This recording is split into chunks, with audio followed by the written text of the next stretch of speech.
Fungua Biblia yako sasa katika kitabu kile cha Warumi sura ya 1 na nitasoma mstari ule wa 16. Warumi sura ya 1 nitasoma mstari wa 16 na kisha tutasoma pia katika kitabu kile cha Timotheo wa pili sura ya 1 mstari wa 8. Neno la Mungu katika kitabu kile cha Warumi sura ya 1 mstari wa 16 linasema: kwa maana sionei haya Injili, kwa sababu ni uweza wa Mungu uletao wokovu kwa kila aaminie, kwa Myahudi kwanza na kwa Myunani pia. Kwa maana sionei haya Injili, kwa sababu ni uweza wa Mungu uletao wokovu kwa kila aaminie, kwa Myahudi kwanza na kwa Myunani pia, kwa Mtanzania, kwa Mkenya, kwa Myuganda, kwa Mwafrika, kwa Mchina, kwa Muhindi, kwa kabila zote, lugha zote na rangi zote. Injili ni uweza wa Mungu uletao wokovu kwa watu hao wote. Na useme kwa sauti kabisa amen.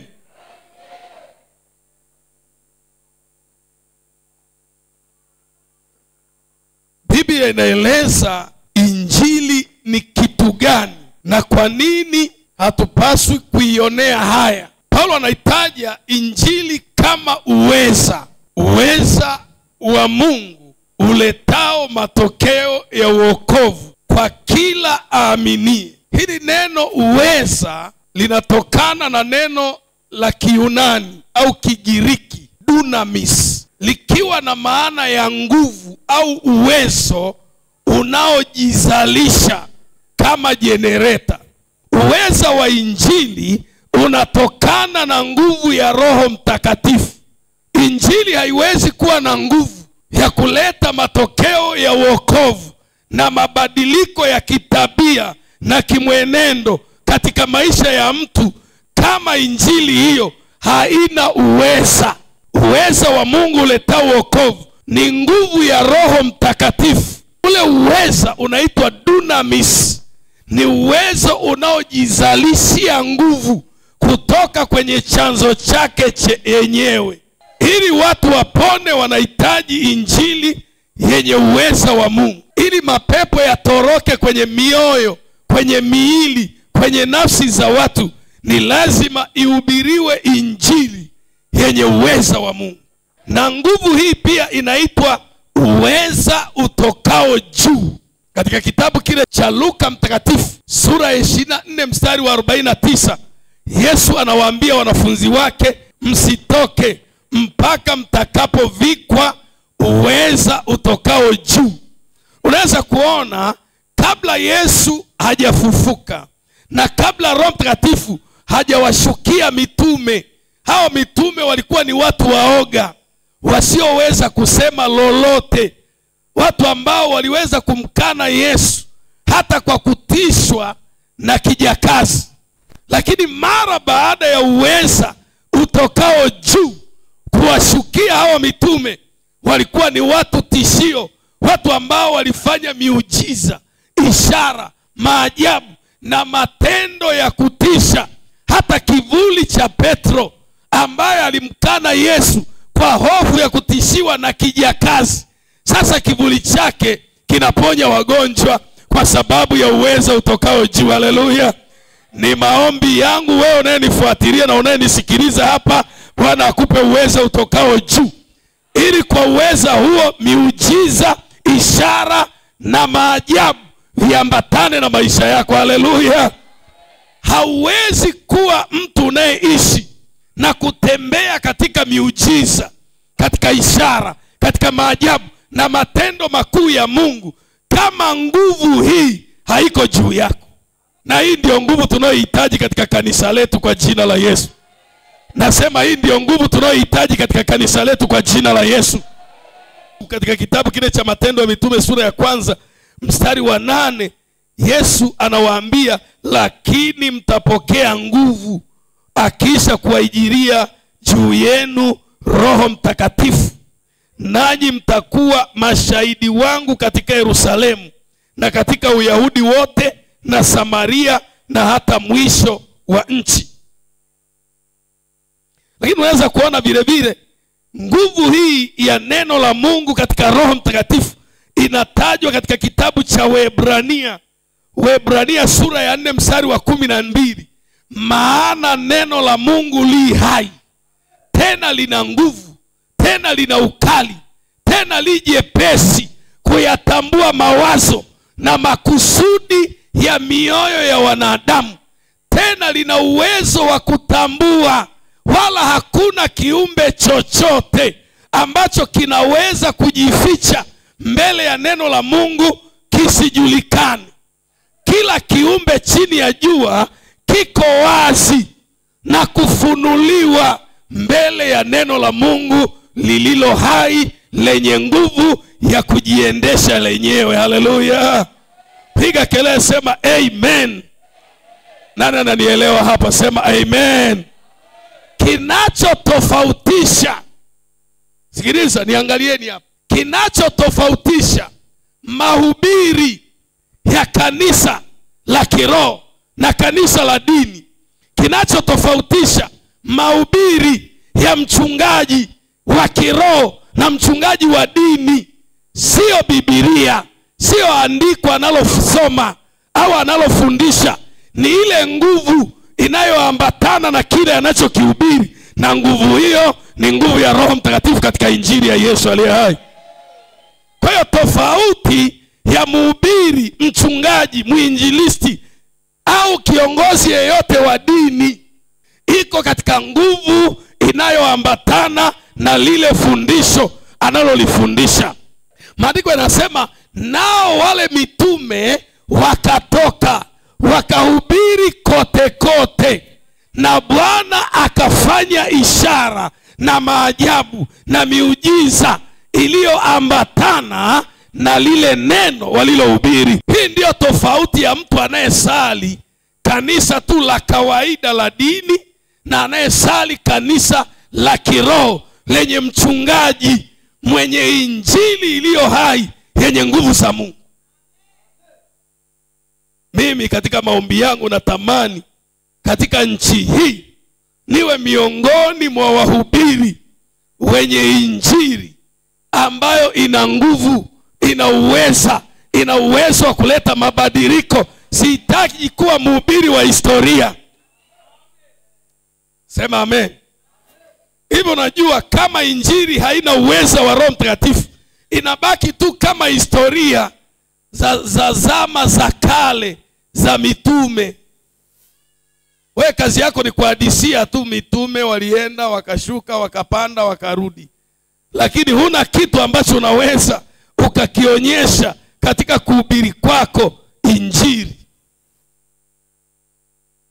Sema amen. Sema kwa sauti amen. Kwa hiyo injili bila uwezo wa Roho Mtakatifu haiwezi kuwa na msaada wowote. Ndio maana unaposoma katika kitabu kile cha Wakorinto wa kwanza sura ya 2, Wakorinto wa kwanza sura ya 2, angalia mstari wa 4. Wakorinto wa kwanza sura ya 2, angalia mstari wa 4.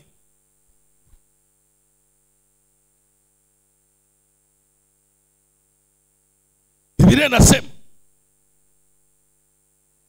na neno langu na kuhubiri kwangu hakukuwa kwa maneno ya hekima yenye kushawishi akili za watu, bali kwa dalili za Roho na za nguvu.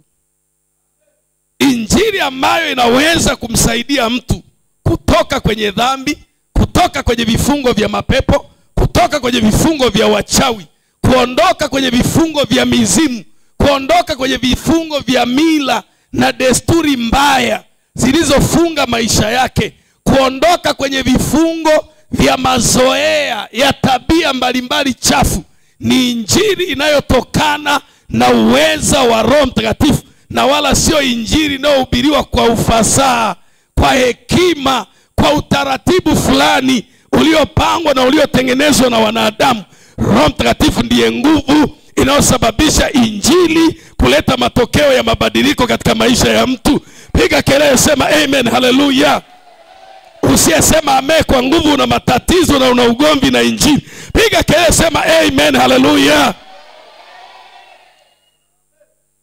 Paulo anasema, mimi nilipokuja kwenu mpaka mkakubali kuokoka, sikuja nikihubiri injili ya hekima za kibinadamu iliyotungwa na kuwekwa kwa utaratibu wa wanadamu, bali nilihubiri kwa nguvu na kwa dalili za Roho Mtakatifu, ili imani yenu isijengwe katika hekima za wanadamu, bali katika nguvu za Mungu aliye hai. Natamani imani yako ijengwe katika nguvu za Mungu aliye hai. Nasema imani yako ijengwe katika nguvu za Mungu aliye hai.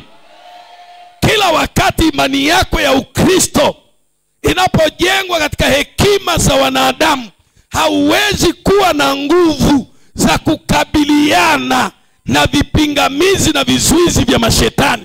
Narudia hiyo pointi hujaisikiliza vizuri. Kila wakati imani yako ya Ukristo inapojengwa katika hekima na utaratibu wa wanadamu, imani hiyo haitaweza kuwa na uwezo wowote wa kukabiliana na vikwazo na vizuizi vya shetani mbele yako. Usikatae kuokoka kwa sababu ya kushikilia imani kwa misingi ya hekima za wanadamu ulizofundishwa kwenye mafundisho ya kipaimara.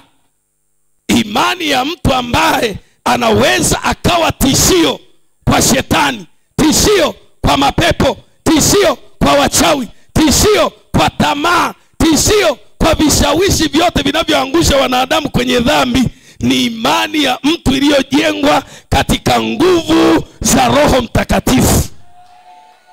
Ndio sababu Paulo anasema, nilipokuja kwenu sikuwahubiria injili kwa hekima za wanadamu, bali nilikuja kwa injili yenye nguvu na yenye dalili za Roho Mtakatifu. Tamani ndani yako kuwe na nguvu za Roho Mtakatifu na injili ya kweli. Sasa basi,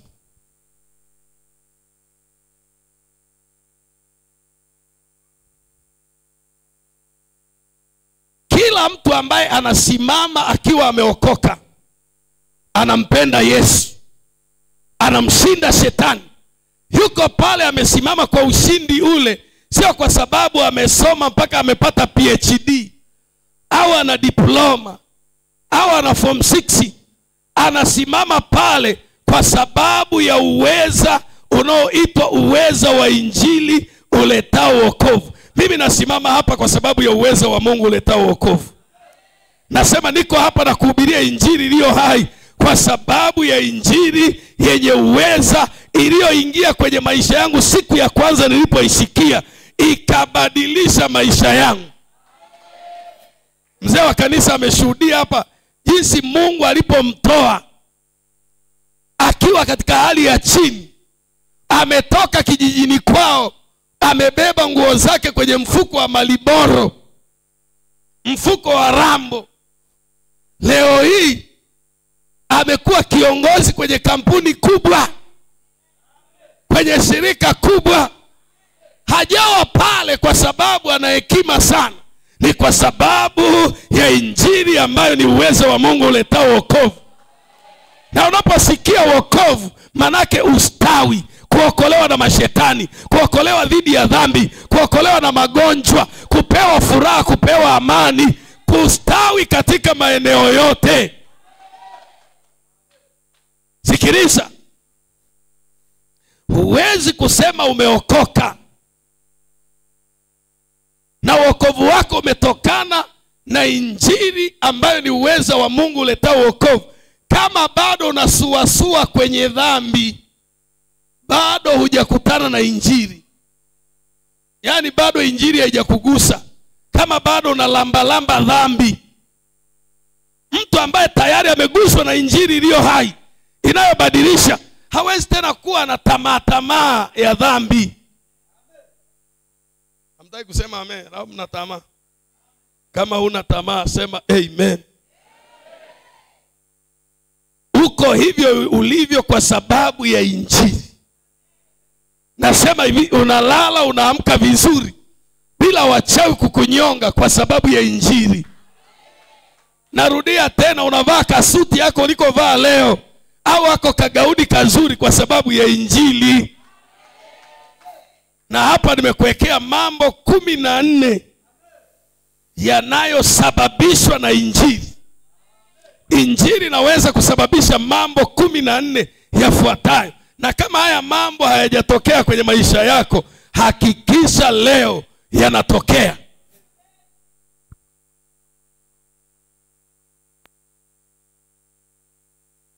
Bwana Yesu asifiwe sana.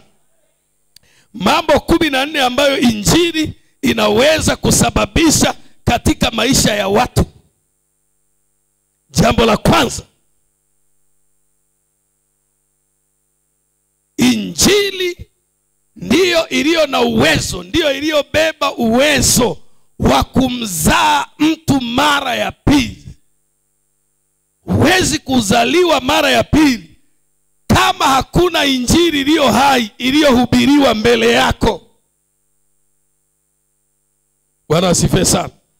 Jambo la kwanza, injili ina uwezo wa kumzaa mtu mara ya pili na kumfanya kiumbe kipya ambaye dhambi haiwezi kuwa na uwezo juu yake tena.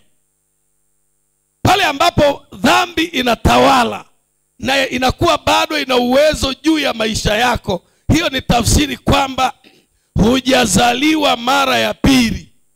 Unahitaji injili ili uzaliwe mara ya pili. Angalia katika kitabu kile cha Petro wa kwanza sura ya kwanza mstari wa 23. Petro wa kwanza sura ya kwanza mstari wa 23.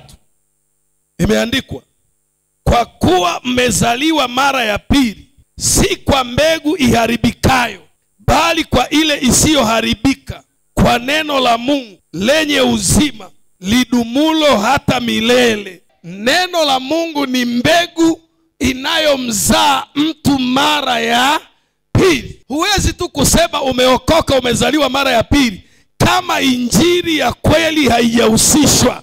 Injili ndiyo mbegu ambayo ikitungishwa ndani ya moyo wako inakuzaa mara ya pili. Unakuwa kiumbe kipya ambacho dhambi haiwezi kukutawala tena, kukumiliki tena, kukuendesha tena, kukuongoza tena. Nasema wote waliozaliwa mara ya pili hawawezi kuendeshwa na dhambi tena. Ukiona unaendeshwa na dhambi, ujue bado hujazaliwa mara ya pili. Unahitaji mbegu iliyo hai, injili ambayo ni uweza wa Mungu. Ukiona bado kuna vitabia vinakuendesha, yani karoka uzinzi kana kukamata kana kuvuta mpaka kana kuingiza kichakani, unavua nguo unazini pale, ujue bado hujazaliwa mara ya pili. Biblia inasema aliyezaliwa na Mungu hatendi dhambi, bali hujilinda, hata yule muovu hamgusi.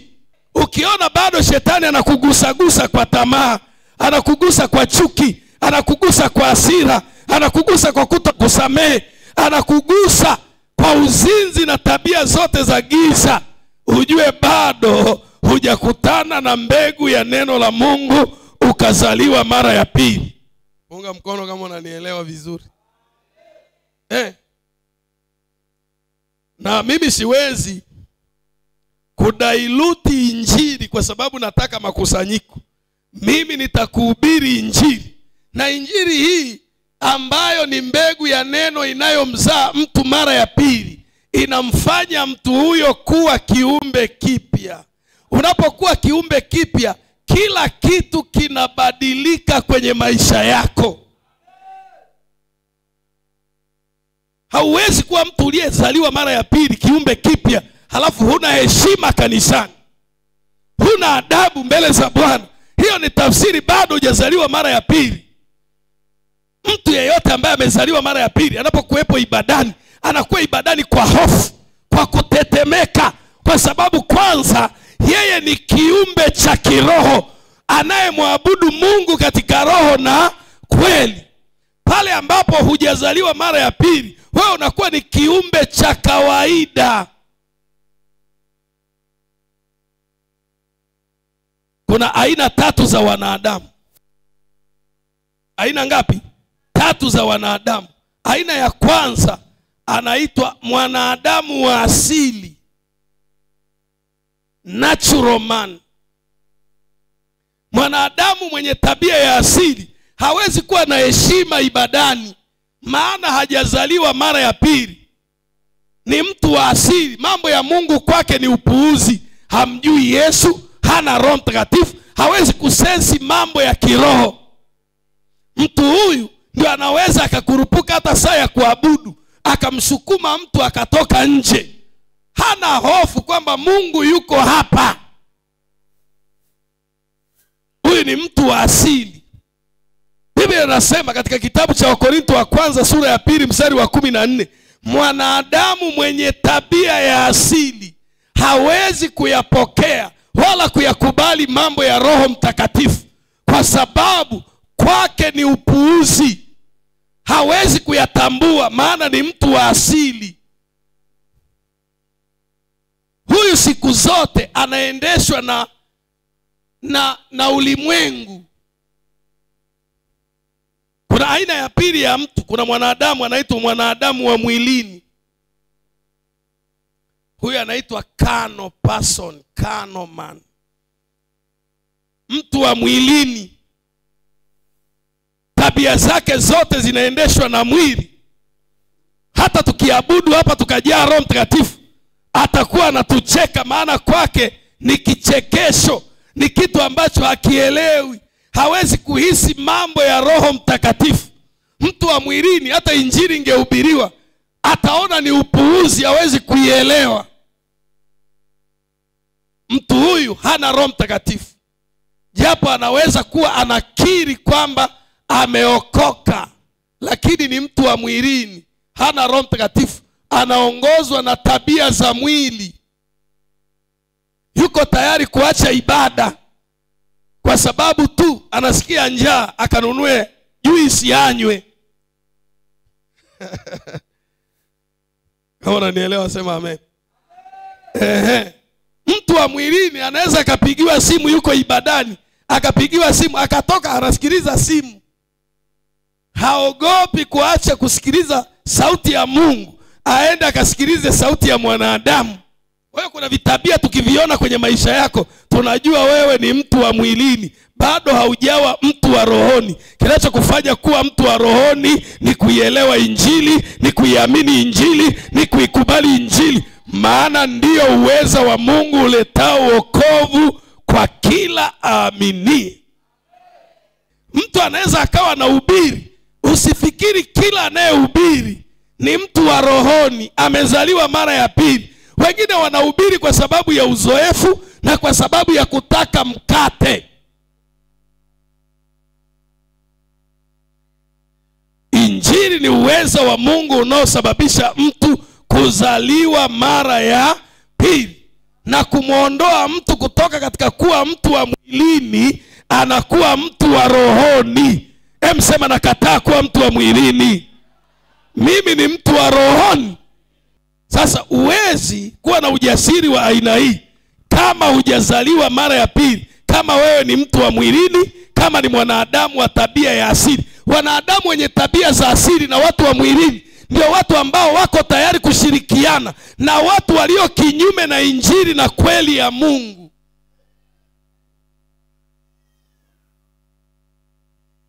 Kama uko tayari unaalikwa kwenye masherehe ya ubatizo wa watoto wadogo, na unajua kabisa ubatizo wa watoto wadogo ni jambo ambalo liko kinyume na Biblia yako, alafu unaenda unawaunga mkono, unatoa na michango, unashirikiana na watu kwenda kufanya ibada kwenye makaburi,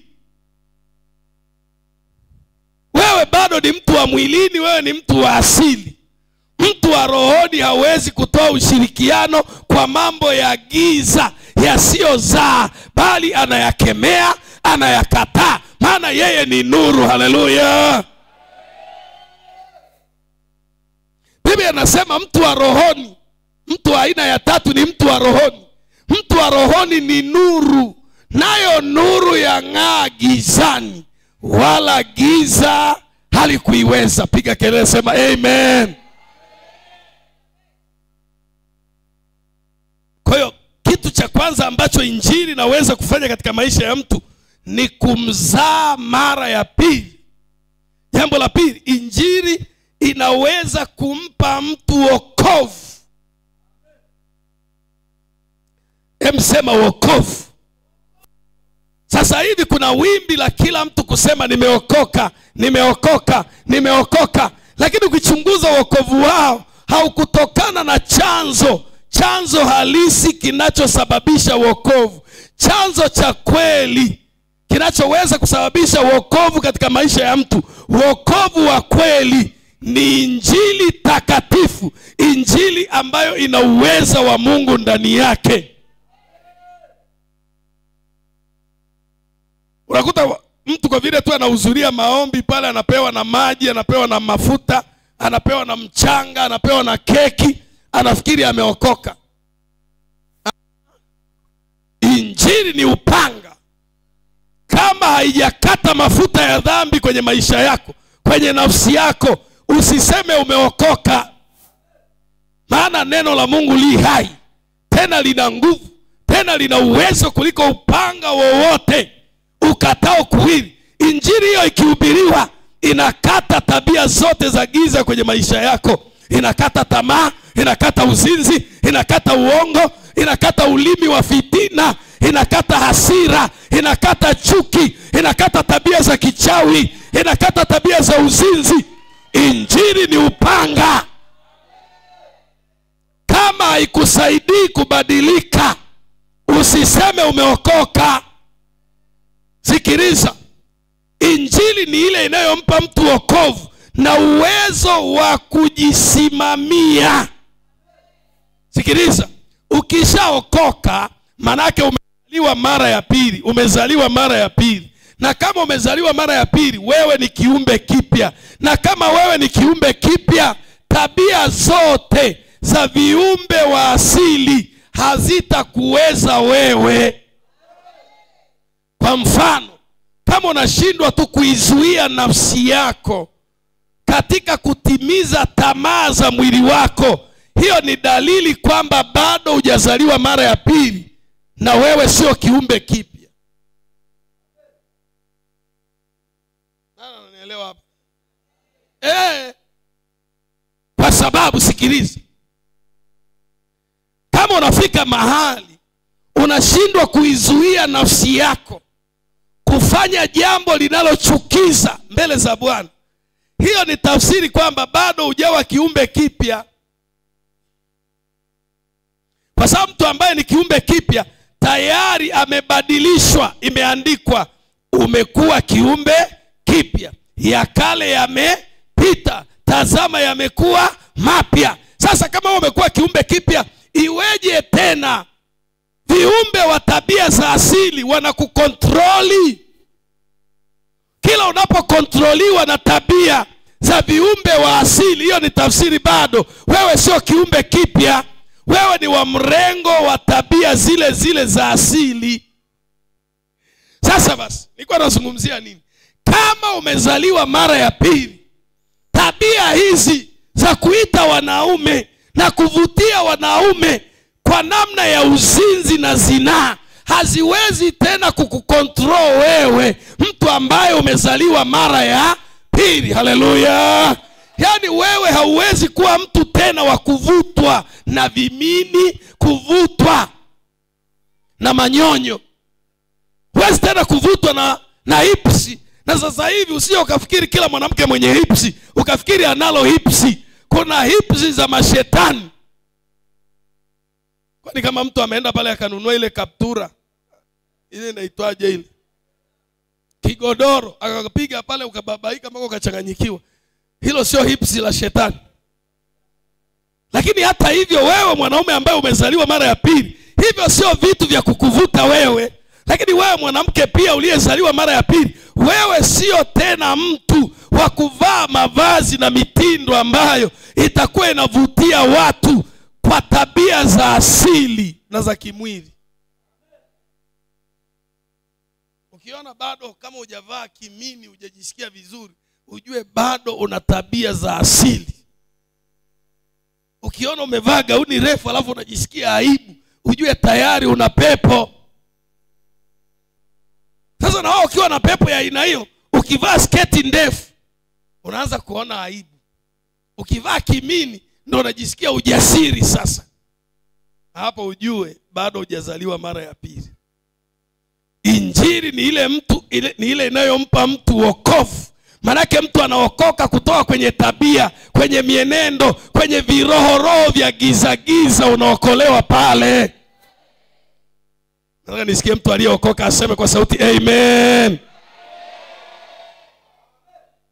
Hatuwezi kuwa hapa tunaanza kupambana, tunasaishana tuvaeje, tunyoeje.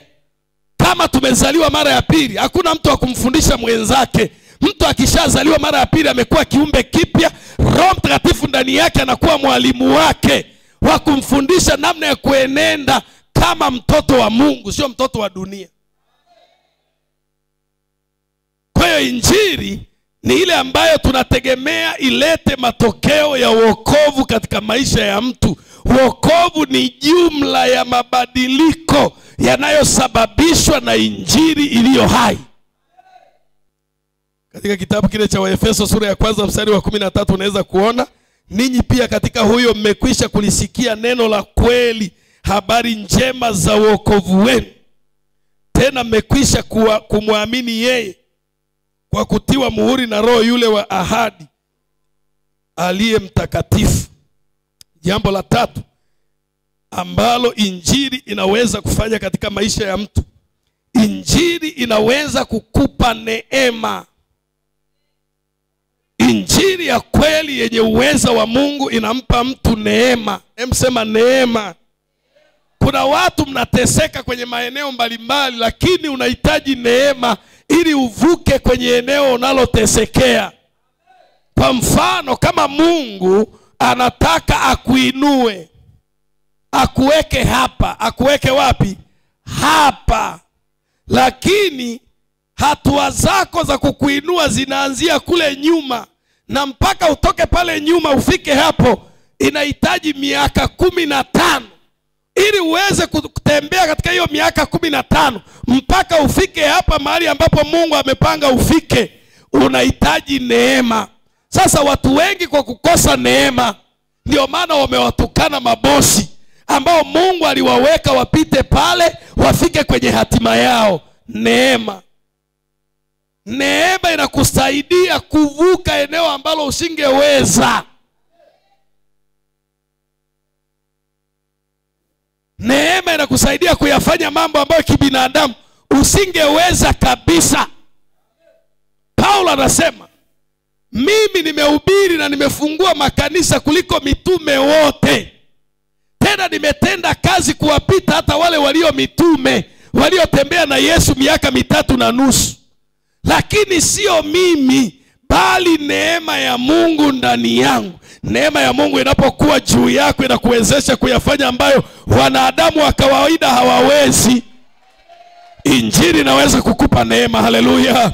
Nasema injili inaweza kukupa neema, na mafundisho ya leo yakupe neema kwa jina la Yesu aliye hai, ili utembee ufikie hatima yako. Unajua nilikuwa na hesabu, huyu mgosi hivi uliokoka mwaka gani? 2012. Miaka mitatu baadaye, 2010, 2011, 2012. Yaani aliokoka miaka mitatu baada ili kanisa kuanzishwa. Hili kanisa sasa lina miaka 16. Ina maana mpaka leo anakuja kushuhudia amekuwa bosi kwenye kitengo fulani, na amekuwa mtu wa kufanya manunuzi mpaka ya milioni 5, milioni 10. Imepita miaka 13. Lakini katika hicho kipindi cha miaka 13, kama sio neema, angeshaacha ile kazi na pengine angesharudi kijijini.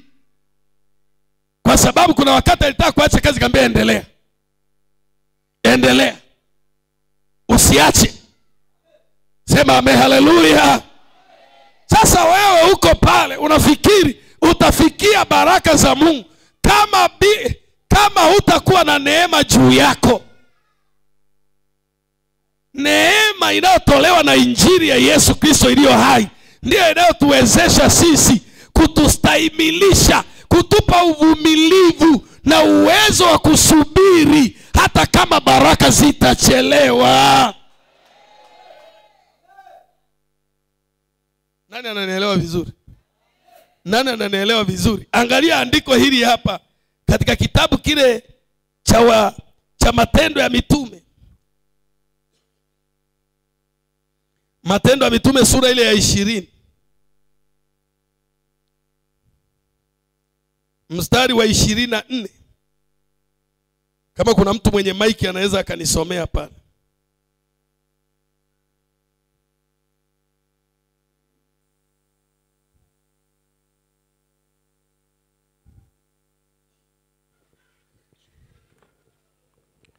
Matendo ya Mitume sura ya 20 mstari wa 24. Neno la Mungu nasema, lakini siyahesabu maisha yangu kuwa kitu cha thamani kwangu, kama kumaliza mwendo wangu na huduma ile niliyopokea kwa Bwana Yesu, kuishuhudia habari njema ya neema ya Mungu. Kuishuhudia habari njema ya neema ya Mungu. Hapa nipo naishuhudia habari njema ya neema ya Mungu. Neema ya Mungu itakao kusaidia kuzifikia baraka zako. Neema ya Mungu itakao kusaidia kufikia hatima yako. Neema ya Mungu itakao kusaidia kustahimili majaribu na vipindi vya mapito mpaka ufike kwenye baraka zako. Naishuhudia habari njema ya neema ya Mungu. Pokea neema ya habari njema ya Mungu aliye hai. Na neema hii itakusaidia kuyafanya mambo ambayo hungefanya popote kibinadamu. Angalia katika kitabu cha Wakorinto hapa, uone kazi ya hii neema ya injili. Kwa hiyo injili ni habari njema inayotoa neema kwa wanaoikubali, kwa wanaoipokea. Neema ya kufanikiwa, neema ya kuinuliwa, neema ya kupokea baraka. Tunapokwenda kuhubiri pale Ngaramtoni, tunategemea haya matokeo yatokee. Tunategemea watu wapate wokovu, haleluya. Tunategemea kwa injili ile watu wazaliwe mara ya pili. Tunategemea kwa injili ile watu wapokee neema. Neema iwaokoayo wanadamu wote imefunuliwa. Tena neema ni mwalimu. Ukiona unashindwa hata kumshinda ibilisi, ujue umepungukiwa neema. Na Biblia inasema, jihadharini mtu miongoni mwenu asipungukiwe neema ya Mungu, ili shina la uchungu lisije likachipuka na kuwasumbua wengine. Wambea wote ni watu waliopungukiwa neema, na hao ndio wanaosumbua wengine kwa kwenda kuambukiza shina la uchungu kwa umbea wao. Ukiona umeumizwa na mtu, alafu unaenda kuambukiza uchungu wako kwa kuwaeleza watu, elewa umepungukiwa neema. Neema ya Mungu inampa mtu kusamehe, kuachilia, kusamehe.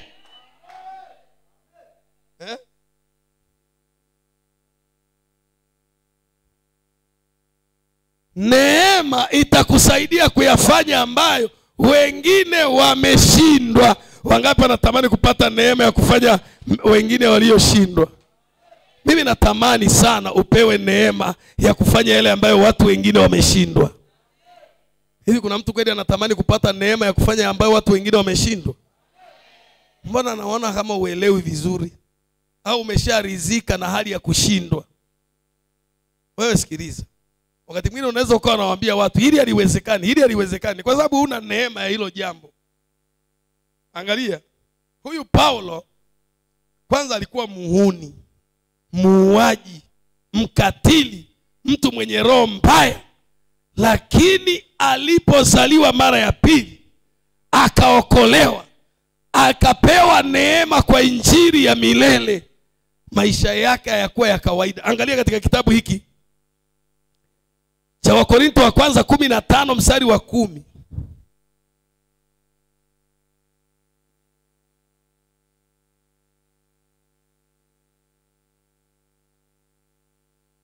Wakorintho wa kwanza sura ya 15 mstari wa 10. Angalieni neema ya Mungu. Na hii ndio neema nataka nikuombee leo. Nasema hii ndio neema nataka nikuombee leo. Ili yale uliyoshindwa kwa neema ya Mungu ukayaweze. Ili pale ulipokwama kwa neema ya Mungu ukaendelee tena. Ili pale walipokuzuia kwa neema ya Mungu ukavuke tena. Jamani, angalia katika mstari wa 10. Lakini kwa neema ya Mungu nimekuwa hivi nilivyo, na neema yake iliyo kwangu ilikuwa si bure. Yaani kila wakati unapokuwa na neema, hauwezi kuwa mtu wa bure bure, mtu asiye na matokeo, mtu asiye na miujiza, mtu asiye na ishara na mambo mambo mapya kwenye maisha yake. Huwezi kuwa bure, yani hauwezi kuwa bure. Bali nalizidi sana kufanya kazi. Aya. Kwa hiyo kumbe neema ya Mungu pia inakusaidia kufanya kazi. Kwa wale wavivu wote ni tafsiri kwamba neema imepungua. Lalamika, hii kazi ni kubwa sana. Neema ndio imepungua. Yusufu alipewa neema. Alipokuwa mfanyakazi wa Potifa akafanya kazi kwa neema. Alipotupwa gerezani bado neema ikamfuatilia. Hakulalamika, hapa ni gerezani siwezi kutenda vyema, hata gerezani. Sema amen. Nataka tusome wote nyuma. Sema lakini neema ya Mungu. Rudia kwa sauti, lakini neema ya Mungu. Lakini kwa neema ya Mungu nimekuwa hivi nilivyo, na neema yake iliyo kwangu mimi ilikuwa si bure, bali nalizidi sana kufanya kazi kuwapita wao wote. Wala si mimi, bali ni neema ya Mungu pamoja nami. Hutaweza kutajirika ila neema ya Mungu ikiwa na wewe utatajirika. Hutaweza kuwa mfanyabiashara ila kwa neema ya Mungu utakuwa mfanyabiashara mkubwa. Hutaweza kuwa waziri lakini kwa neema ya Mungu unaweza kuwa waziri. Hutaweza kuyafikia maono na malengo ulionayo, lakini kwa neema ya Mungu utayafikia hayo maono. Pokea neema ya kukufikisha huko kwa jina la Yesu. Pokea neema ya kukufikisha huko kwa jina la Yesu. Pokea neema ya kuwashinda wote kwa jina la Yesu. Anasema kwa neema yake iliyo kwangu mimi nalizidi sana kufanya kazi kuwapita wote. Pokea neema ya kuwapita wote. Kumbe Biblia nayo huwa japo Biblia inasema msifanye neno lolote kwa mashindano, lakini ukiwa na neema utawashinda.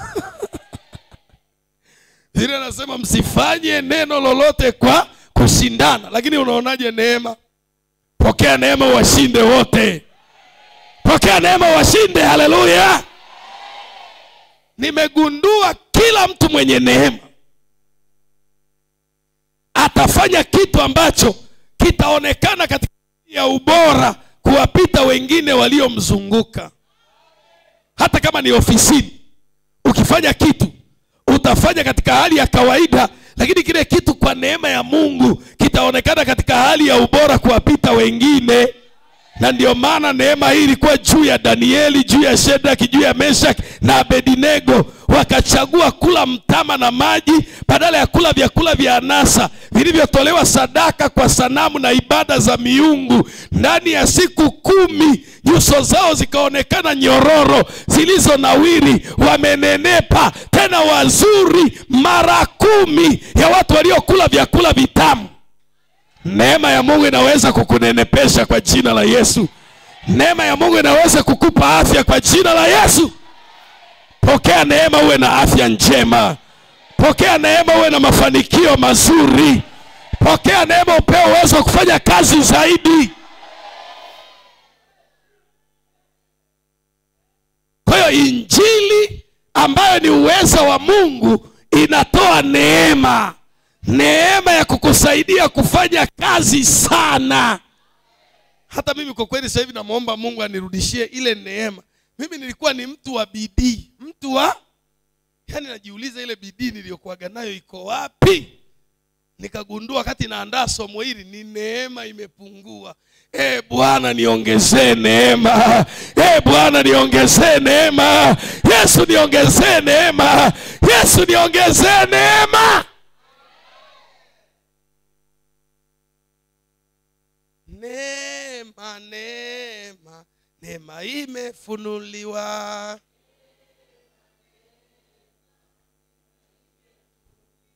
Neema kwa wababa, neema imefunuliwa. Neema, neema, neema imefunuliwa. Hapo unajua hizi nyimbo tumeziacha. Natangaza wana praise Jumapili ijayo ni Jumapili ya sifa ya nyimbo za kipindi cha nyuma. Mojawapo ni neema. Zamani tuliimbaga nyimbo jamani. Neema kwa vijana, neema imefunuliwa. Neema kwa wamama, neema imefunuliwa. Neema, neema, neema imefunuliwa. Yesu ni wangu wa uzima wa milele. Yesu ni wangu wa uzima wa milele. Yesu ni wangu wa uzima wa milele. Yesu ni wangu wa uzima wa milele. Yesu ni wa uzima. Yesu ni wa uzima. Yesu ni wa uzima. Hai ni wa uzima. Yesu ni wa uzima. Wa uzima.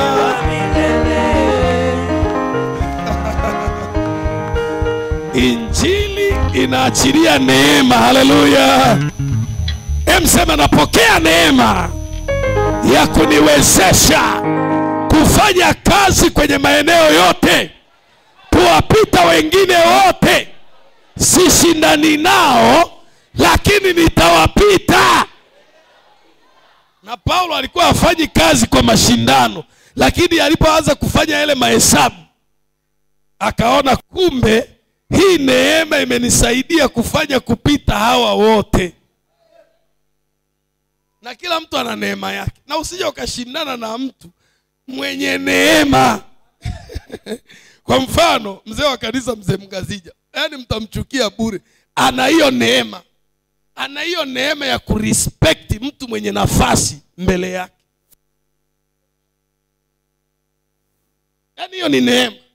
Wewe unaweza ukajitahidi kumuigiliza, utaenda popote. Omba neema katika eneo lako utaweza.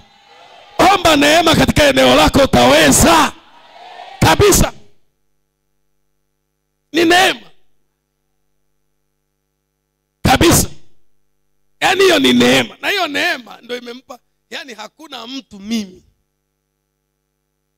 nitampeleka kwenye kazi kwenye kampuni ya kina baba Mzungu kwa jina langu na kwa jina la baba Mzungu akakataliwa. Labda yeye mwenyewe akataa hiyo kazi. Yaani ukisikia tu kwanza wenyewe huwa wanaona yaani ubora wa Mzungu wanaona unatokana na mchungaji. Sawa, unatokana na nani? Na mchungaji. Kwa hiyo mtu ambaye atamrecommend mchungaji akaletwa na baba Mzungu, hawahitaji kumfanyia interview. Kwa nini? Wamempima kwenye maeneo mengi. Na ukiona Muhindi anakuamini, mpaka anasema matumizi yoyote atakayoyafanya baba Mzungu kwa jina langu bosi, msimuulize. Ujue yaani amekuchunguza mpaka. Kuna mama mmoja yuko hapa alisema alishahama hapa kanisani. Tulimpeleka kwa mama mmoja Muhindi kwenda kufanya kazi za ndani, lakini alikuwa analipwa pesa nzuri. Alikuwa analipwa sijui shilingi ngapi bwana. Alikuwa analipwa 1,500 kwenda tu kudeki ile nyumba na kuosha vyombo na kuwapikia chakula pale cha mchana na cha usiku, anaondoka. Saa nyingine wanampa nguo, wanampa hata chakula. Kumbe alikuwa anamuibia yule Muhindi. Sio Muhindi bwana, akaamua kumwekea mtego. Sasa nani utafanya hivi, mimi naondoka, ukimaliza funga mlango, acha ufunguo sehemu fulani. Sawa, akaona amepata uwanja. Ndio kaenda kwenye store ya vyakula, akachukua sado ya viazi, akachukua sijui vitunguu, akachukua nyanya sado, kapaki kwenye mfuko wake. Ile amemaliza sasa, ile ndo anaondoka muhindi huyo hapa. Wapi unaenda? Alikuwa anakuja hapa anasema, mchungaji, yani nateseka. Tukampa hiyo kazi. Kashindwa. Neema ya Mungu pia itakusaidia kuridhika maisha ulionayo. Kama una neema, ndio hiyo unaweza kutamani vya watu mpaka unakuwa mwizi.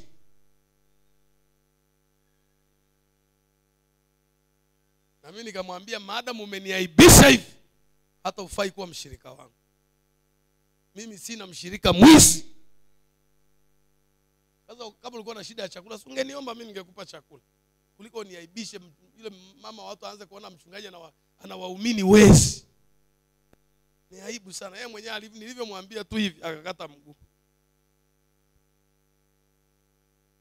Bwana akupe neema. Haleluya. Hata umeajiriwa kwenye ofisi, omba neema ya kufanya kazi. Hem, niendelee mbele. Jambo la 4.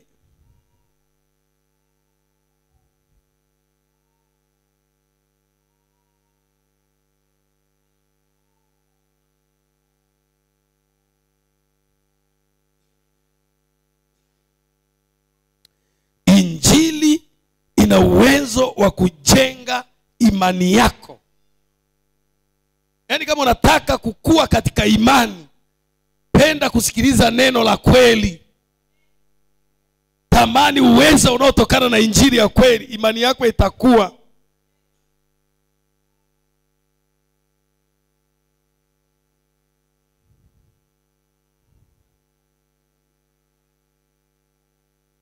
Katika kitabu kile cha Warumi 16 mstari wa 25. Sasa na atukuzwe yeye awezaye kuwafanya imara sawa sawa na injili yangu. Kwa hiyo kumbe injili inaweza kukufanya imara na kuhubiriwa kwake Yesu Kristo sawa sawa na ufunuo wa ile siri iliyositirika tangu zamani za milele. Sasa na atukuzwe yeye awezaye kuwafanya imara sawa sawa na injili yangu na kuhubiriwa kwake Kristo Yesu sawa sawa na ufunuo wa ile siri iliyositirika tangu zamani za milele. Kwa hiyo kumbe unaweza ukafanywa imara kinyume cha mapepo, kinyume cha dhambi, kinyume cha majaribu, kinyume cha wachawi, kinyume cha kila jaribu duniani, kwa injili ya Yesu Kristo inayohubiriwa mbele yako, na kwa ufunuo wa siri ya Mungu inayoachilia neema kwenye maisha yako. Wangapi wanatamani kuwa watu imara hapa? Haleluya. Kabisa. Hivi unaelewa, ukishaokoka Mungu atarajii tena kukuona unaanguka kwenye uzinzi, alafu unarudi tena, unaanguka, unarudi. Yaani ukishaokoka Mungu anategemea kukuona unaendelea mpaka unafika mbinguni. Na ndio maana Yuda anasema, nilipokuwa nikitafakari na kufikiri niwaandikie kitu gani, niliona imenilazimu niwaandikie kwamba muishindanie imani waliokabidhiwa watakatifu mara moja tu. Jamani, imani tumepewa mara ngapi? Mara moja. Usiidondoshe imani yako kafikiri itarudi tena kwa kiwango kile. Mungu anakutegemea na anakutarajia kukuona ukiimarika siku hadi siku, imani hata imani, utukufu hadi utukufu, mpaka ufike kwenye kimo na cheo cha Yesu mwenyewe. Haleluya. Mungu hana kabisa wala afikiri kwamba eti siku moja Jobu utaanguka kwenye uzinzi alafu aanze kuja kulia hapo. Amna. Mungu atarajii, kwa sababu injili yake inayohubiriwa kila siku kwako inakuimarisha, inakufanya imara dhidi ya dhambi, dhidi ya tamaa, dhidi ya majaribu, dhidi ya vishawishi vyote duniani. Unafanywa imara katika imani. Haleluya jamani, haleluya. Kwa hiyo achana na yale mawazo ya kufikiri Mungu ni wa rehema. Haya ni mawazo ya watu ambao wana tamaa ya dhambi. Unakuwa na Mungu ni wa rehema, kwa hiyo hata nikianguka hata ni rehemu. Achana na hayo mawazo. Injili iko pale kukuimarisha ili usianguke. Na watu ambao wameshafilisika hawana neema ya Mungu, angalia tu hata mahubiri yao, hawaamini kabisa katika kushinda dhambi mpaka waingie mbinguni. Watasema, unaona, na mimi mara nyingi huwa Roho Mtakatifu alishanifundisha, ukimwona mtu amesimama madhabahuni anahubiri, jamani wapendwa watu wa Mungu, sisi ni wanadamu, usihukumu usije ukahukumiwa. Ujue huyo kuna kitu ana defense. Mungu ni wa huruma. Mungu ni wa huruma sana. Ni kweli jamani, mimi sikatai. Mungu ni, lakini kwa nini unataka kuhubiri tu Mungu ni wa huruma? Usimhukumu mtu. Yaani ukiona mtu anachapa na kemea dhambi, usihukumu usije ukahukumiwa. Ukiona unakosa ujasiri hata wa kumkemea mtu, umemkuta anafanya kitu kibaya, ujue hata wewe mwenyewe umekufa kama yeye. Kuna binti mmoja mpaka leo maisha ya taabu sana. Walikuwa nasali hapa sana. Huyu mwenzake anatongozwa, anamtunzia siri. Asemi. Amezini, anamtunzia siri. Asemi. Akapata mimba, amemtunzia siri. Asemi. Akapanga mpango wa kwenda kuitoa ile mimba, hasemi. Ametoa mimba, amelala ndani, yuko hoi. Huyu binti aliyetunza siri akaenda kumsaidia mama marehemu, kumpelekea maji bafuni nini mpaka akapona. Hasemi, yuko amemaliza hiyo huduma yake ya kutunza siri ya mwenzake aliyeanguka kwenye dhambi. Akaota nyoka mkubwa, amemzingira, amemzungushia hivi kuanzia miguuni mpaka shingoni, alafu amekaa hivi anajiandaa kummeza. Ndio huyo unampa kipindi anahubiri hapa, jamani msihukumu msije mkahukumiwa. Wewe ukimwona mwenzako anazini, mwambie hichi ulichofanya ni dhambi na mbinguni uendi. Twende nikupeleke kwa mchungaji ukatubu. Usiseme jamani usihukumu usije ukahukumiwa, ujue umepungukiwa neema. Maana neema ya Mungu iokoayo wanadamu imefunuliwa, nayo inatufundisha kukataa ubaya. Kukataa nini? Ubaya. Nisindikize wapi? Nenda kwa mpenzi wangu, naambia nenda mwenyewe, mimi siwezi kusindikiza, siwezi kushirikiana na njia za giza zisizozaa. Mimi unajua kama sio msimamo huu, na dunia ya leo swala la kuanguka ni rahisi sana kama huna neema na msimamo. Juzi nilikuwa natoka kuangalia wale mafundi wanaendeleaje na kazi ya kuchonga zile speaker. Sasa nikawa nimesimama sehemu hivi nanunua mahindi. Dada mmoja na mwenzake kaja, kaka habari nzuri, kajipamba kweli. Niko mwenyewe, naomba lifti. Nikamwambia unaomba lifti, unajua mimi naenda wapi? Unanijua wewe unaniomba lifti? Hakuna lifti. Uodi daladala zinapita hapo mpaka uniombe lifti. Yule mama muuza mahindi akanicheki, akashindwa kunielewa mimi ni nani. Nikamwambia hakuna lifti. Unaomba lifti unaenda wapi? Kwanza hiki ni kizazi cha kuomba watu lifti hichi. Lifti. Akaniangalia hakunimaliza yule dada wa watu, maana alikuwa anajua yani ameshanikamata. Kumbe sikamatiki. Hakuna lifti wa baba. Uwe na uso gumegume, ukiwa na neema unamnyokea mtu kabisa. Hata kama ni washirika kwa washirika, achana na mazoea. Wewe ni mume wa mtu, mke wa mtu hapa kanisani, anapanda gari yako kwenye kiti ya mbele, anatafuta nini? Anatafuta nini kama sio mashetani haya? Kama anakupa kaa nyuma. Aro, wewe mke wa mtu kiomba lifti kwa mume wa mtu hapa, usikae kiti ya mbele. Uwe na nidhamu, uwe na neema. Maana neema ya Mungu inakufundisha kukataa ubaya.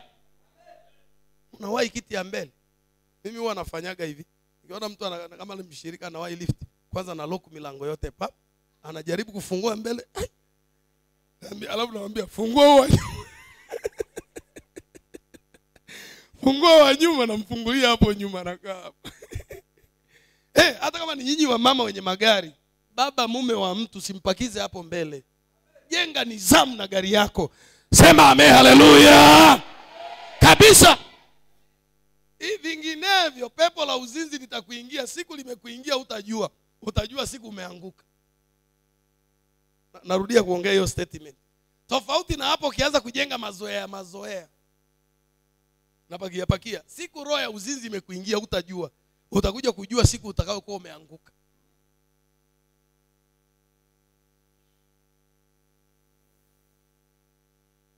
Mwenye nilienda mlimani kwenye maombi. Nimemaliza zangu kuomba, nataka nishuke maana nilipanda na gari. Nikakuta binti mmoja anaongea na vijana, yani hayuko huru yani nilivyomwangalia kwa sababu kwanza binti ni mzinzi. Uhuru wa kuongea na hao vijana na utoa wapi? Nimefika pale nimepaki gari nikafungua milango naingia. Ananifuata. Jamani mtumishi naomba lift na mimi nashuka. Nikamwambia kwani ulikujaje? Shuka kama ulivyopanda. Na nikamwambia mbele ya wale vijana, hakuna lift hapa. Kwanza watu wakiniona na kushusha natoka na wewe mlimani. Nimekuja kufanya nini na wewe mlimani kwanza? Shuka kama ulivyopanda. Wewe basi najisikia vizuri. Niko na neema ya Mungu. Dhambi hainikaribui. Biblia inasema aliyezaliwa na Mungu hatendi dhambi, bali ujilinda wala yule mwovu hamgusi. Hiyo ndio njia za kujilinda. Hapo nitakuwa nimewakwaza sana eti. Ukiomba lifti ya mtu, wewe ni jinsia tofauti, usikae kiti ya mbele. Bwana Yesu asifiwe sana. Lakini vile vile injili ya Yesu Kristo ni chanzo kinachotengeneza imani. Moja ya vitu vinavyotengeneza imani ni neno, kwa sababu imani chanzo chake ni kusikia, na kusikia huja kwa neno la Kristo, injili ambayo ni uweza wa Mungu uletao wokovu. Kila unaposikia injili umepewa chanzo cha kuinua imani yako, cha kuwezesha imani yako, cha kukuza imani yako, hata ufikie kuwa mtu wa kuhamisha milima. Pokea kukuzwa kwa imani yako kwa jina la Yesu. Pokea kukuzwa kwa imani yako kwa jina la Yesu. Unaweza kuangalia katika kitabu cha Warumi sura ya 10 mstari wa 17. Warumi sura ya 10 mstari wa 17. Warumi sura ya 10 mstari wa 17 pale angalia.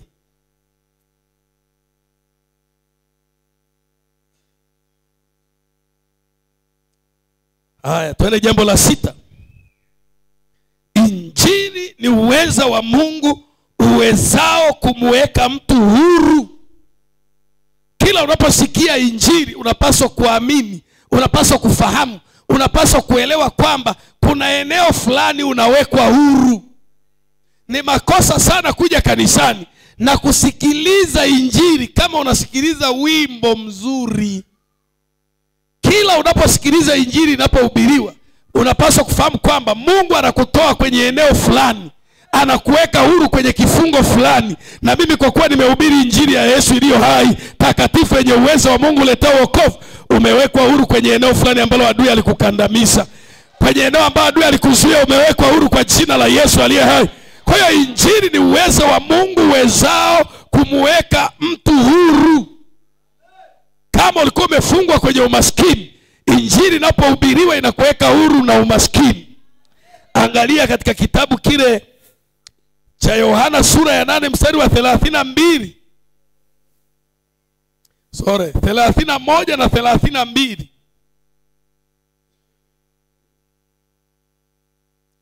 Yohana sura ile ya 8 mstari wa 31 32.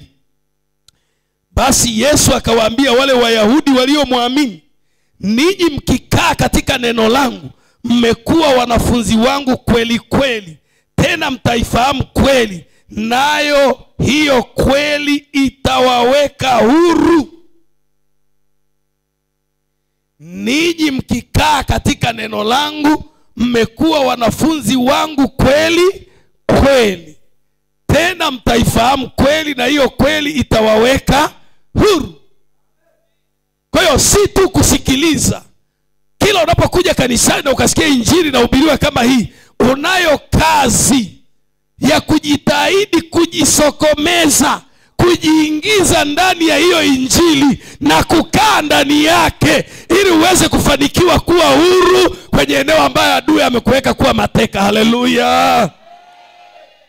Anasema ninyi mkikaa katika neno langu, mmekuwa wanafunzi wangu kweli kweli, nanyi mtaijua kweli, nayo itawaweka huru. Kwa hiyo kwanza, kabla hujawekwa huru, unayo kazi kwanza ya kusikia injili, alafu kuiamini injili, alafu kukubali kukaa ndani ya hiyo injili. Ukishakubali kukaa ndani ya neno ambalo ni uwezo wa Mungu uletao wokovu, hapo ndipo mchakato wa wewe kuwa huru unaanza.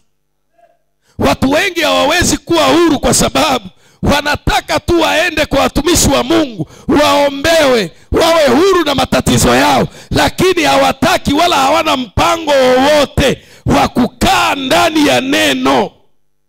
Biblia inasema msipokaa ndani ya neno langu, mtakuwa kama mti, kama tawi lililokatwa na kutupwa nje na kutupwa kwenye moto likateketea.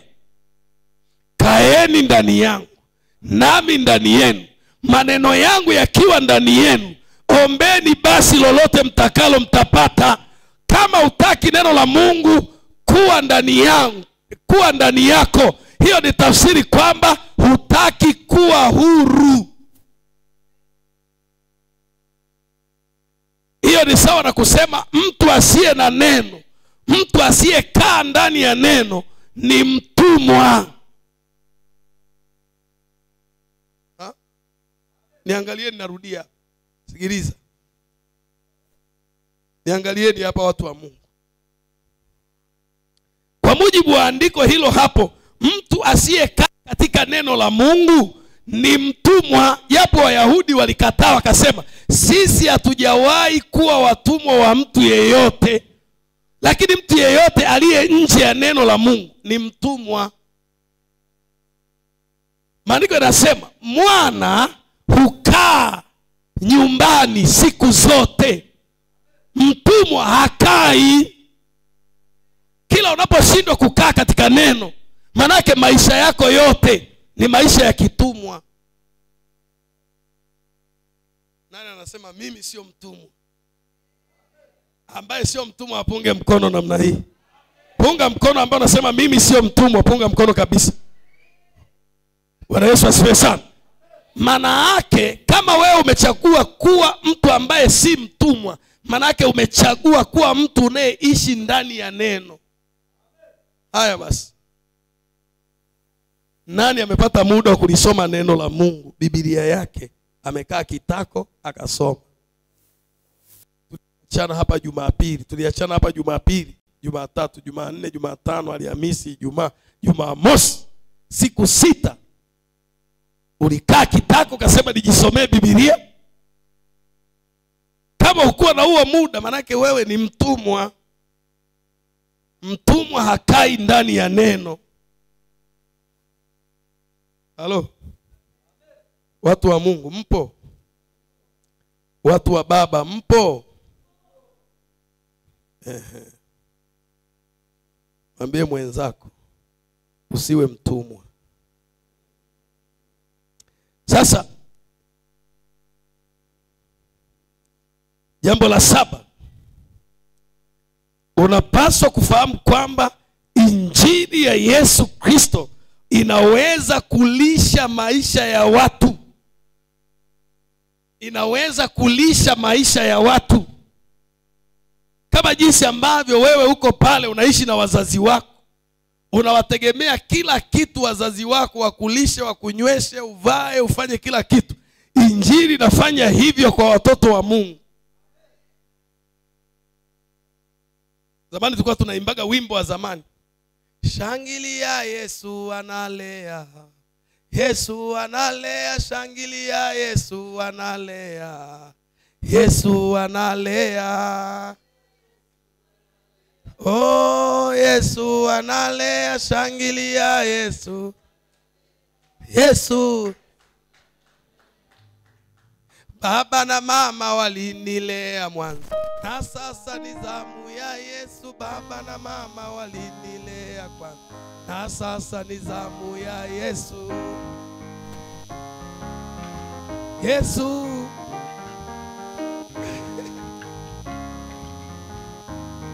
Yesu. Sasa unapaswa kufahamu kwamba injili, neno la Mungu, linalea, linakuza, linalisha. Kama baba yako alivyokulisha ukakua ukawa mtu mzima, na sasa unalisha watoto wako. Na tuliimba nyimbo hizi tukiamini Yesu analea. Na ndio maana hata hatukutishwa na majaribu, maana tulijua Yesu analea. Sasa hivi watu wameacha kumwamini Yesu kama mlezi, wanajilea wenyewe. Mwenzako acha kujilea, wewe ni mtoto wa Mungu. Ngoja nikupe maandiko ili uweze kuamini kwamba injili inalea. Katika kitabu kile cha Petro wa kwanza sura ya 2 mstari wa 2. Lakini vile vile tutasoma katika kitabu cha Mathayo sura ya 4 mstari wa 4. Petro wa kwanza sura ya 2 mstari wa 2. Waraka wa kwanza wa Petro sura ya 2 mstari wa 2. Biblia inasema, kama watoto wachanga waliozaliwa sasa, yatamanini maziwa ya akili yasiyogoshiwa, ili kwa hayo mpate kuukulia wokovu. Maziwa ya akili yasiyogoshiwa ni injili ya Yesu Kristo iliyo hai. Hayo ndiyo maziwa ya akili yasiyogoshiwa, ambaye yana uwezo wa kumfanya mtoto wa Mungu aliyezaliwa kukua, kuongezeka, akawa mtu imara, mtu mzima kiroho. Kwa nini wakati mwingine mapepo yanatutesa na tusumbua mara kwa mara? Hayatuachii moja kwa moja, kwa sababu hatutaki kulelewa na neno. Hatutaki maziwa. Mtoto yeyote mvivu wa kunyonya, mvivu wa kunywa uji, mvivu wa kunywa maziwa, hawezi kuwa na afya nzuri. Ndivyo ilivyo kiroho. Kama wewe ni mvivu wa neno, hauwezi kuwa mtu mwenye afya kiroho. Angalia katika kitabu cha Mathayo sura ya 4 mstari wa 4. Naye Yesu akajibu akasema, imeandikwa, mtu hataishi kwa mkate tu, bali katika kila neno litokalo katika kinywa cha Mungu. Kwa hiyo maisha yako hayategemei ugali na kisamvu peke yake. Hayategemei ugali na nyama peke yake. Yanategemea kila litokalo katika kinywa cha Bwana. Na lile litokalo katika kinywa cha Bwana ni injili ya Yesu Kristo iliyo hai, iliyo takatifu, uweza wa Mungu uletao wokovu. Ndio utaishi kwa huo na utakuwa mtu wa kiroho. Leo naona hamtaki kabisa kusema amen kwa nguvu. Nataka watu waitikie kwa nguvu jamani. Usitegemee kuishi kwa ugali peke yake. Yaani kuna wakati mtu akikosa unga nyumbani anajiuliza tutaishije? Utaishi kwa neno la Mungu pia. Na ndio maana Yesu alimshinda shetani, kwa sababu Yesu hakutegemea mkate tu. Pale unapokuwa mtu wa kiroho lakini unategemea vitu vya mwilini tu, unategemea pesa tu, unategemea kazi tu, unategemea biashara yako tu, unategemea mshahara wako tu, kuna wakati ibilisi atakujaribu unapokosa na utaanguka. Utaishi kwa kila litokalo katika kinywa cha Bwana. Injili ya Yesu iliyo hai ni lile litokalo katika kinywa cha Bwana. Ni mkate.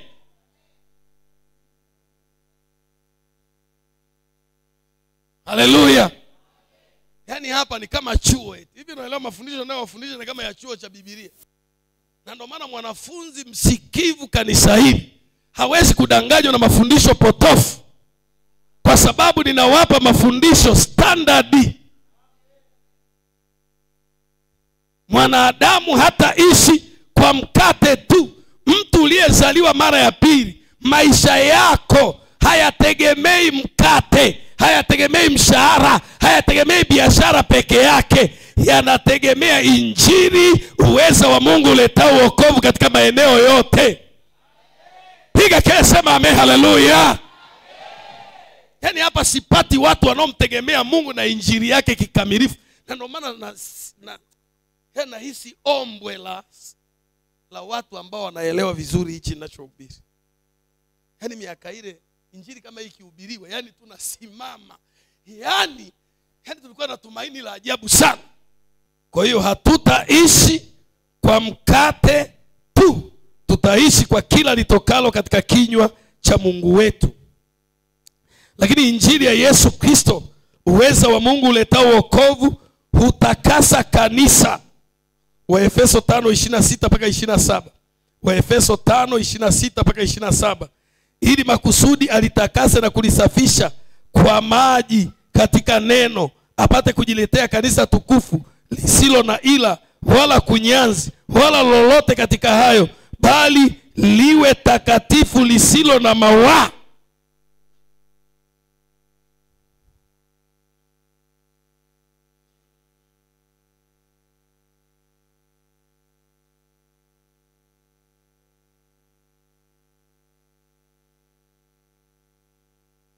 Jambo la 9, injili ambayo ni uwezo wa Mungu uletao wokovu kwa kila aminio, ina uwezo wa kutafuta na kujua yote yaliyo katika moyo wa mtu. Yote yaliyo katika moyo wa mtu, injili na uwezo wa kutafuta na kuyajua. Katika Waebrania 4:13-14. Waebrania 4:13-14. Maana neno la Mungu li hai, tena lina nguvu, tena lina ukali kuliko upanga wowote ukatao kuwili, tena la choma hata kuzigawanya nafsi na roho na viungo na mafuta yaliyomo ndani yake, tena lijepesi kuyatambua mawazo na makusudi ya moyo. Hakuna kiumbe kisichokuwa wazi mbele zake, lakini vitu vyote vi utupu na kufunuliwa machoni pake yeye aliye na mambo yetu.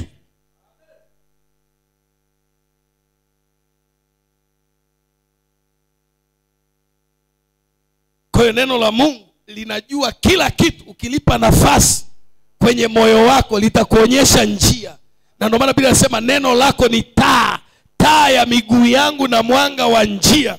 Ninapoenda kumalizia sasa, kwa haraka haraka, niangalieni hapa, niangalieni wote hapa, nenda kumalizia.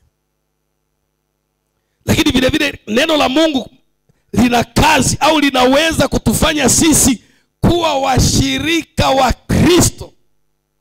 Huwezi kuwa mshirika wa Yesu bila neno la Mungu kukuunganisha na kukufanya kuwa mshirika wa Kristo. Unaweza ukawa tu ni mshirika wa kanisa, lakini sio mshirika wa Kristo. Bila neno huwezi kuwa mshirika wa Kristo. Unaweza kuwa mshirika wa kanisa, mshirika wa dini, mshirika wa dhehebu, lakini sio mshirika wa Kristo. Kinachomfanya mtu kuwa mshirika wa Kristo ni injili ya Yesu Kristo, uweza wa Mungu uletao wokovu, ndio utufanyao sisi kuwa washirika wa kweli wa Yesu Kristo aliye hai. Sema amen. Kila unapoikubali injili, unapo nafasi ya kufanyika mshirika wa Yesu. Jambo la 11, injili inatupatia kutokuharibika. Injili unapoiamini, unapoikubali, unapokaa ndani yake, inakupatia kutokufa, kutokuoza, kutokuharibika. Maana yake utaishi milele. Wangapi wanatamani kutokuharibika? Kwa hiyo injili inatupatia sisi kutokuharibika. Katika kitabu cha Timotheo wa pili sura ya 1 mstari wa 10. Timotheo wa pili sura ya 1 mstari wa 10. Na sasa inadhihirishwa kwa kufunuliwa kwake Mwokozi wetu Kristo Yesu, aliyebatili mauti na kufunua uzima kwa Na sasa inadhihirishwa kwa kufunuliwa kwake Mwokozi wetu Kristo Yesu, aliyebatili mauti na kufunua uzima na kutokuharibika kwa ile injili.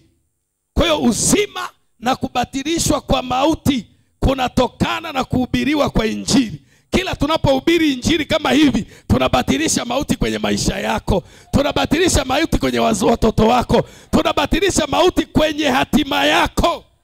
Anasema na kuibatili mauti na kufunua uzima kwa ile injili. Kwa hiyo hata kama umekaa pale unaona kama unateseka, lakini hapa kuna mchakato unaendelea. Mchakato wa kubatili mauti na kufunua uzima. Mchakato wa kubatili uharibifu na kukupa kuto kuharibika. Haleluya. Pokea kuto kuharibika kwa jina la Yesu. Kwa hiyo kila tunapokuja kuhubiri hapa, hatuchezi. Kuna kitu kinafanyika katika ulimwengu wa roho. Mauti inayopangwa na mashetani inabatilishwa. Lakini mauti ya milele katika jehanamu inabatilishwa. Unapewa kuto kuharibika. Kama unaamini kwamba mauti imebatilishwa katika maisha yake, sema amen. Kwa kuwa tunaomwamini Kristo katika injili hii, tujapokufa tutakuwa tunaishi, maana tutakuwa tumepita mautini kuingia uzimani. Na hiyo ndiyo imani ya watakatifu. Sio biashara za kuamini maji, mafuta, chumvi, upuuzi. Injili ina kazi ya kubatilisha kuharibika na kutupatia kuto kuharibika. Sasa hivi ile tumaini la kwenda mbinguni. Sijui kama kuna mtu ana tumaini la kuingia mbinguni hapa. Jamani, mpo mnao tumaini la kuingia mbinguni? Kabisa. Sasa kama tuna tumaini la kwenda mbinguni, tunapigania mambo ya dunia hii. Lakini vile vile injili inaleta ulinzi. Kwa wale ambao mjaandika andiko la hapo juu, ni Isaya 52 mstari wa 7. Efeso 6:15. Tukifungiwa miguu yetu, utayari tuupatao kwa injili ya amani. Jambo la 13. Injili inaweza kutoa ulinzi. Neno la Mungu, injili, uweza wa Mungu letao wokovu, unaitwa upanga wa roho. Wa Efeso 6:17. Zaburi ya 119 mstari wa 11. Moyoni mwangu nimeliweka neno lako, nisije nikakutenda dhambi. Mwisho kabisa, injili inatoa utimilifu wa baraka. Ukisoma katika Warumi 15:29, Paulo anasema nitakapokuja nitakuja na utimilifu wa baraka. Kwa kila tunapoikubali injili, kila tunapoipokea, kila tunapoiridhia na kukaa ndani yake, tunakaa katika utimilifu wa baraka. Tusimame. Tusimame. Kwa hiyo tunapokwenda kuhubiri mkutano wa injili, tunaenda kuhubiri tukitegemea mambo haya 14 yakiwapata na kuwatokea watu. Sema amen, haleluya. Tunategemea kuona watu wakizaliwa mara ya pili, wakipata wokovu wa kweli.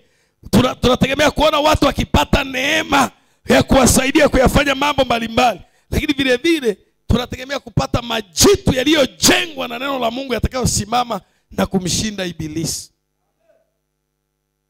Inua mikono.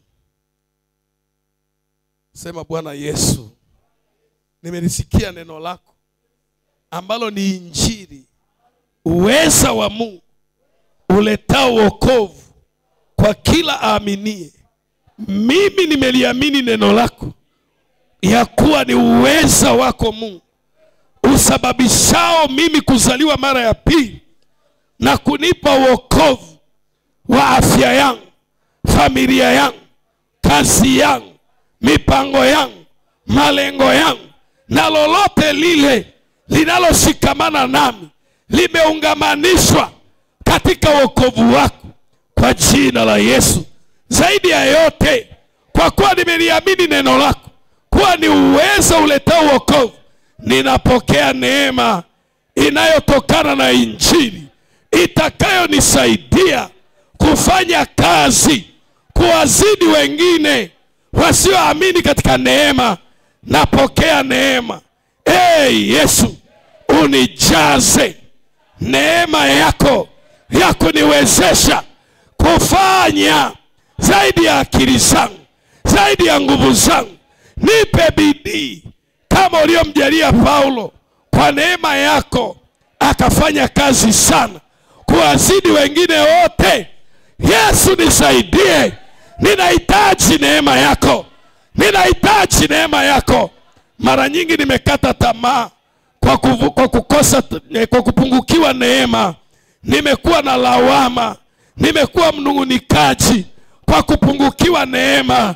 Leo nataka neema kwa upya, ili nifanye kazi kuwazidi wengine wote, na hatimaye uniinue kwa jina la Yesu, kwa damu ya Yesu.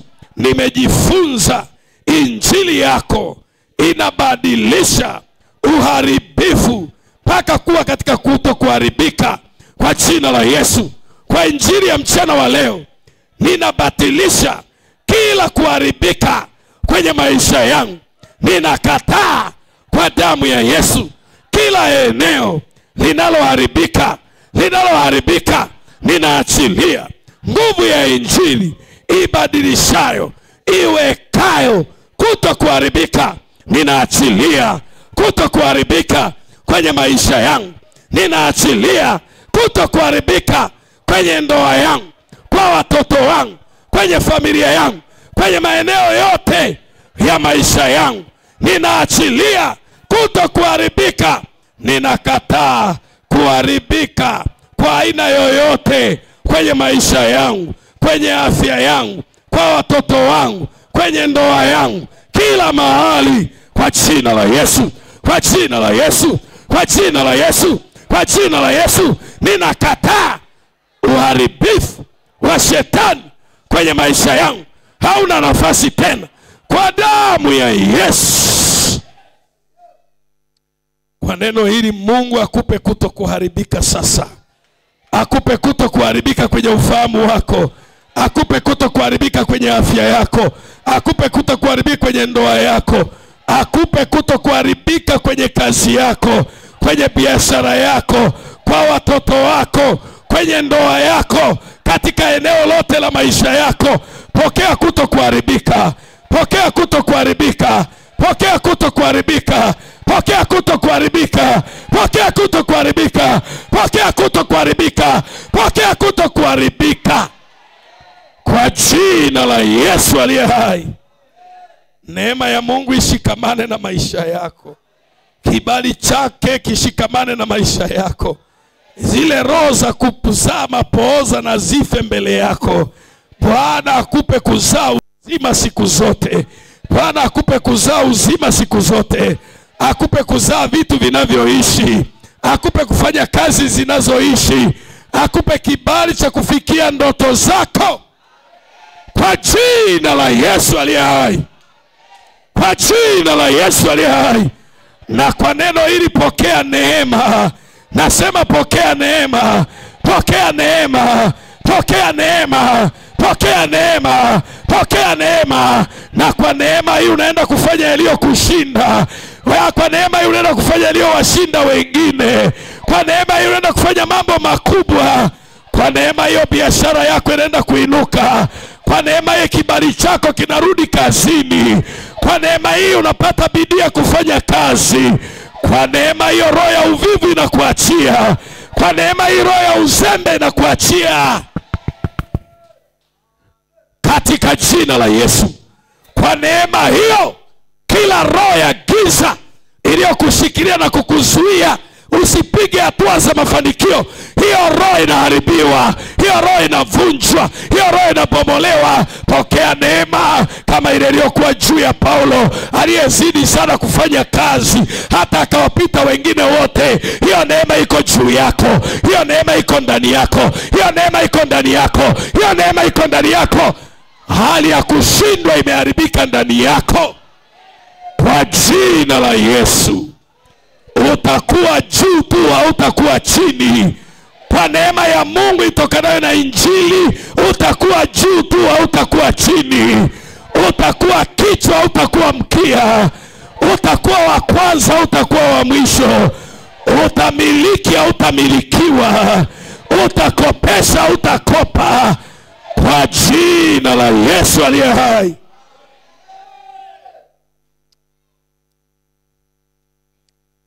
kwa neno hili la mchana wa leo na baraka hizi zinazotokana na injili. Bwana amekufanya kuwa mbali na kuonewa. Amekuweka kuwa mbali na magonjwa. Amekuweka kuwa mbali na mauti.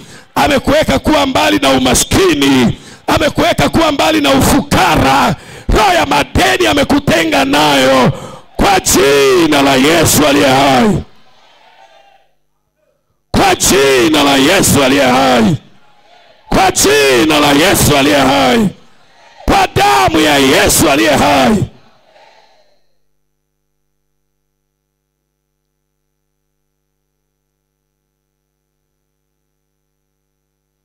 Kwa kuwa injili inatoa uhuru, huyu Mungu anakwenda kukupa uhuru. Uhuru mkamilifu, uhuru wa kiroho, uhuru katika huduma, uhuru wa kifedha, uhuru kibiashara, uhuru kwenye kazi, uhuru kwenye ndoa yako, uhuru kwa watoto wako, uhuru kwenye mifugo, uhuru kwenye eneo lote la maisha yako. Pokea uhuru kwa jina la Yesu. Kwa kuwa mwana akiwaweka huru mtakuwa huru kweli kweli. Pokea kuwa huru kweli kweli. Pokea kuwa huru kweli kweli. Pokea kuwa huru kweli kweli. Pokea kuwa huru kweli kweli. Kwa jina la Yesu aliye hai. Yeyote ambaye kuna mtu anakuonea kazini, anakunyanyasa kwa maneno ya kuudhi, kwa maneno ya uchokozi, Bwana ananiambia mtu huyo anamshughulikia kuanzia saa hii. Bwana ananiambia mtu huyo anamshughulikia saa hii. Anamshughulikia saa hii. Anamshughulikia saa hii. Anamshughulikia saa hii. Anamshughulikia saa hii. Hautamuona tena akikunyanyasa. Na Bwana amepindua kiti. Nafasi aliyokuwa anaitamani hata ipata. Na nafasi hiyo umepewa wewe kwa jina la Yesu. Nafasi hiyo umepewa wewe kwa jina la Yesu. Nafasi hiyo umepewa wewe kwa jina la Yesu.